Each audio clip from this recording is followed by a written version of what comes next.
Well, back here, local veterinarians have been checking over the animals that were seized from a pet shop at the Trade Center last Friday. Our Ashley Portillo spoke with Animal Care Services officials today. And Ashley, we're talking about hundreds of animals here.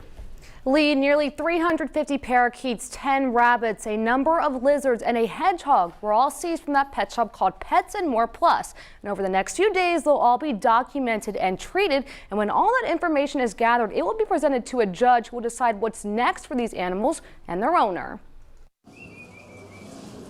Hundreds of animals were found on Friday living in deplorable conditions, with empty food and water bowls and in crowded cages. In one cage alone, there were 44 parakeets. So they were literally, on top of one another. So that's certainly not a healthy situation. Sheltering and caring for these exotic animals is a huge job for Animal Care Services, so they weren't able to do it alone.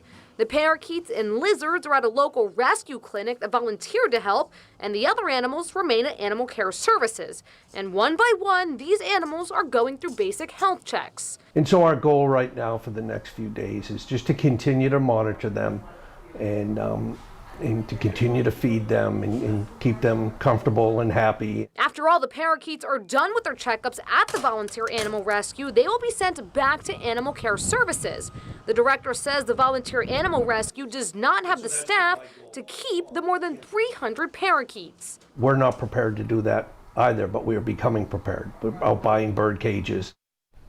Mike Gillis tells me all of the animals are doing a lot better than the day that they were seized, but he did mention that one hamster died at the pet shop. Meanwhile, the results of the investigation must be presented to a judge within 10 days of when that raid happened. That is next Monday. Lee? All right, thank you very much, Ashley. Now, that judge will decide if the owner of the pet shop will face animal cruelty charges, and if no charges are filed, the owner may be able to get those animals back.